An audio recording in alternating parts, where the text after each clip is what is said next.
अपने 2 दिवसीय दौरे पर मुंगेर के तारापुर पहुंचे बिहार के डिप्टी सीएम सम्राट चौधरी आज दूसरे दिन संग्रामपुर के खैरा मैदान में जनता के साथ पीएम मोदी के मन की बात कार्यक्रम को सुना और खुले मंच से अपराधियों को कड़ी चेतावनी दी। बोले, अपराध करने वाले अपराधियों के ऊपर चढ़ेगी माला। तो वहीं नीट छात्राकांड को लेकर बोले हैं कि पारदर्शिता से जांच हो रही है, जो भी दोषी होगा उसे बख्शा नहीं जाएगा। दरअसल बिहार के डिप्टी सीएम सम्राट चौधरी ने रविवार को मुंगेर जिले के तारापुर विधानसभा क्षेत्र का दौरा किया। इस दौरान वे विधानसभा के संग्रामपुर प्रखंड के खैरा गांव पहुंचे, जहां उन्होंने प्रधानमंत्री नरेंद्र मोदी के कार्यक्रम मन की बात को ग्रामीणों और पार्टी कार्यकर्ताओं के साथ सुना। कार्यक्रम के बाद खैरा मैदान में आयोजित जनसभा को संबोधित करते हुए डिप्टी सीएम ने विकास और कानून व्यवस्था को लेकर सरकार की प्राथमिकताओं को स्पष्ट किया। जनसभा को संबोधित करते हुए सम्राट चौधरी ने कहा कि केंद्र और राज्य सरकार मिलकर क्षेत्र के सर्वांगीण विकास के लिए लगातार कार्य कर रहे हैं।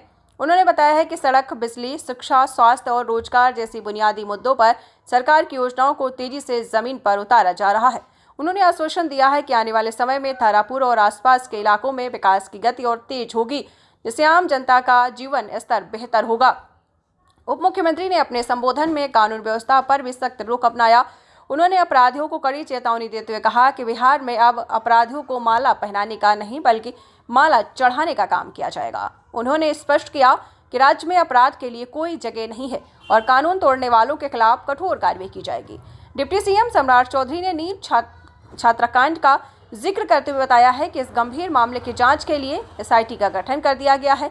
उन्होंने भरोसा दिलाया है कि जांच पूरी पारदर्शिता के साथ की जा रही है। जो भी दोषी पाया जाएगा उसे किसी भी कीमत पर बख्शा नहीं जाएगा। सरकार पीड़ितों को न्याय दिलाने के लिए पूरी तरीके से प्रतिबद्ध है।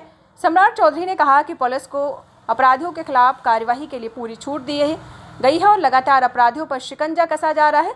उन्होंने दोहराया है कि कानून का राज स्थापित करना सरकार की प्राथमिकता है और इसमें किसी तरीके की ढिलाई बर्दाश्त नहीं की जाएगी। सभा के अंत में उप मुख्यमंत्री ने लोगों से विकास और सुशासन के लिए सरकार का सहयोग करने की अपील की। उन्होंने कहा है कि जनता के सहयोग से बिहार को अपराध मुक्त और विकसित राज्य बनाया जा सकता है। इस कार्यक्रम में बड़ी संख्या में लोग मौजूद रहे।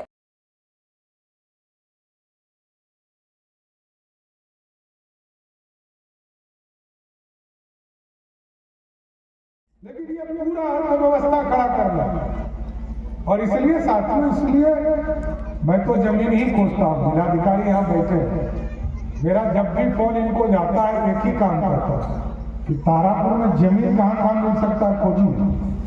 देखिए, जमीन चाहिए क्योंकि हम रेलवे ट्रैक बनाएंगे, 4 लेन बनाएंगे, इंडस्ट्री लगाएंगे, हमको जमीन चाहिए। किसी का तो जमीन जाएगा, ये भी ध्यान रखना। ऐसा नहीं है कि सब सरकारी जमीन मिलेगा, कुछ तो प्राइवेट लेना ही ना पड़ेगा। और जब लेंगे तो कुछ लोगों को कष्ट भी होगा। किसी का घर भी टूट रहा है, मेन रोड में घरों टूटते ही ना, नहीं तोड़े तोड़ना चाहिए ना।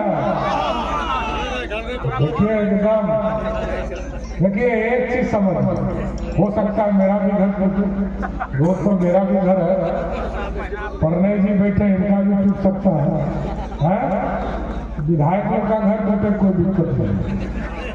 लेकिन एक चीज ध्यान रखिए, ये अगले 40 वर्ष का भविष्य है।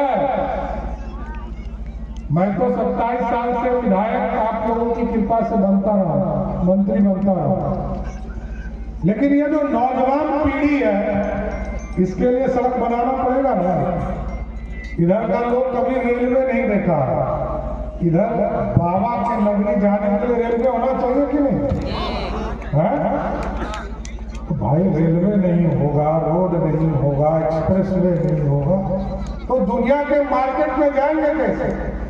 कल मैं गया था सुल्तानगंज और सुल्तानगंज के लोगों को मैंने स्पष्ट कहा कि मैं आपके लिए मैरिन ड्राइव भी बना रहा हूं। लोग बॉम्बे जाते थे, लोग मैरिन ड्राइव देखते। नीतीश जी ने पटना में मैरिन ड्राइव बना दिया। अब हम लोग मुंगेर से भागलपुर तक के लिए भी मैरिन ड्राइव बना रहे हैं। जब भी गंगा जी नहाने जाइएगा, मैरिन ड्राइव देखने का मौका मिलेगा। और अब तो मैंने कहा 4 लेन एक्सप्रेसवे और बगल में एयरपोर्ट, यहाँ से सुल्तान तोरा का दोनों फायदा ये नाव चल हो तो देवघर पहुंची हो, ये नाव से थोड़ा एरोप्लेन, इधर भी सुल्तानगंज जाइएगा उधर भी एरोप्लेन मिलेगा। जिधर देश और दुनिया में जाना है आराम से आप जाने का काम कर सकें। इसलिए साथियों, आपके सपनों को पूरा करना ही हमारा दायित्व है। और कई चीजें हैं जो आपके बीच बीच में मैं संवाद करता रहूंगा। हो सकता है मैं संवाद थोड़ा कम कर पाऊँ आपके बीच में, क्योंकि आपने बिहार में काम करने का मौका दिया है। पार्टी ने, आदरणीय मोदी जी ने, आदरणीय नितिन नवीन जी ने, अमित शाह जी ने और नीतीश कुमार जी ने बिहार की सरकार में काम करने का मौका दिया है। तो रोड पर तो नीतीश जी ने सुशासन किया है और इसको ठीक करने के लिए हमको कहा है। तो थोड़ा कचरा भी साफ करना है, करेक्ट है ना? कचरा भी धीरे धीरे साफ करना। देखिए, अपराधी किसी का नहीं, ना जात होता है ना धर्म होता है। किसी भी जाति धर्म के लोग अपराधी है तो वो समाज के कचरा है और कचरा को साफ ही होना चाहिए। उसका रास्ता जो पुलिस तय करे, यह काम पुलिस का है। इसलिए मैं कभी हस्तक्षेप नहीं करता पुलिस के काम में।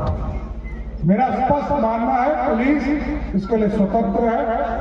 मैं सब काम में, अभी देखा होगा जहानाबाद की बेटी के ऊपर अत्याचार हुआ, एक एक चीजों को हमने जांच का आदेश दिया और कहा पुलिस एकदम स्वतंत्र है, एक एक कार्रवाई करो।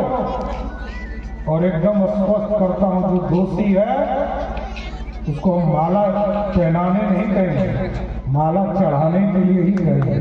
उसको माला चढ़ा कर ही आओ, पुलिस की इसकी आवश्यकता ही नहीं है। कोई यदि छोटी सी बच्ची के साथ इस तरह का घिनौना अपराध करता हो, उसको बख्शा नहीं जा सकता, बख्शने की जरूरत भी नहीं। जो क्रूर हो और जो कायर है, जो छुपकर अपराध करता हो, उससे बड़ा डरपोक कोई नहीं हो सकता। इसलिए समाज से ऐसे लोगों को जाना चाहिए।